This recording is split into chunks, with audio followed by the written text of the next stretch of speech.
Hello everyone. তো আজকে কিন্তু আমার সন্ধ্যেবেলা খুব পকোড়া খেতে মন চাইছিল। তারপরে মাথায় আসলো, হ্যাঁ ফ্রিজে তো মাংস আছেই, তাহলে সেটাই কেননা বের করে পকোড়া করা যাক। তা সেই ভেবেই কিন্তু আমি নিজের হাতে আজকে পকোড়াটা বানিয়ে ফেললাম। তো চলো কিভাবে বানিয়েছি দেখা যাক। মাংসটা ফ্রিজ দিয়ে বের করে ভালো করে ধুয়ে জল ঝরিয়ে নিয়েছিলাম। তারপরে কিন্তু 2 চামচ ভিনিগার দিয়ে আদা বাটার পেস্ট দিয়ে দিয়েছিলাম। তারপরে কিন্তু রসুন বাটার পেস্ট ওই 1.5 চামচ মতো দিয়েছিলাম। তারপরে কিন্তু একটা গোটা লেবু আমি দিয়ে দিয়েছিলাম, কারণ লেবুটা দিলে কিন্তু একটু টক টক খেতে হয়, বেশ টেস্টি হয় আর খুব সফট হয়।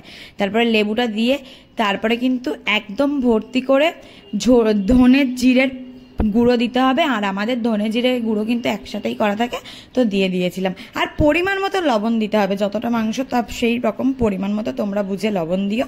তারপরে কিন্তু একটু ভালো মাখিয়ে নেওয়ার পরে কিন্তু আমি দিয়ে দিয়েছিলাম কর্নফ্লাওয়ার। কর্নফ্লাওয়ারটা যেহেতু মাংসটা অনেকটা ছিল, কর্নফ্লাওয়ার কিন্তু একটু বেশি পরিমাণ আমি দিয়েছিলাম, ওই 3-4 চামচ মতন দিয়ে নিয়েছিলাম। তারপরে কিন্তু দিয়েছিলাম পরিমাণ মতো লঙ্কার গুঁড়ো।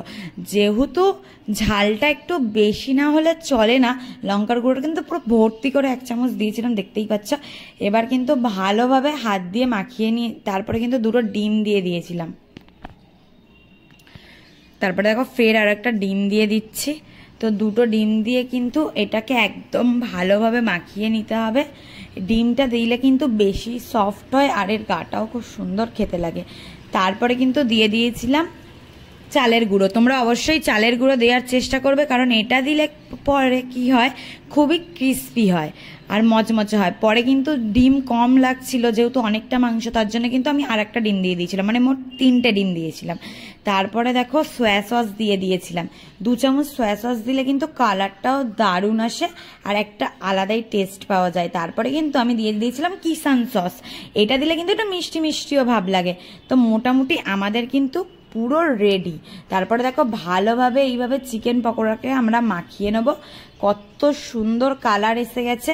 তারপরে কিন্তু 1 ঘন্টার জন্য ফ্রিজের মধ্যে এটা স্টোর করে রেখে দেবো, যাতে আরও বেশি নরম হয়। তারপরে কিন্তু আমার ফ্রিজ থেকে বের করে চিকেন পকোড়াগুলো দেখো গরম গরম তেলে ভাজা স্টার্ট করে দিয়েছে। আর এটা ভাজার সময় উফ, যা গন্ধ, যা সেন্ট বেরোয়, দারুণ লাগে।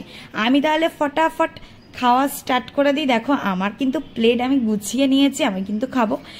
আর তোমরা ট্রাই করে দেখতে পারো রেসিপিটা। তোমাদের কেমন লাগলো অবশ্যই কমেন্ট করে আমাকে জানাবে, আর অবশ্যই একবার ট্রাই করে দেখো, খুবই ভালো লাগবে।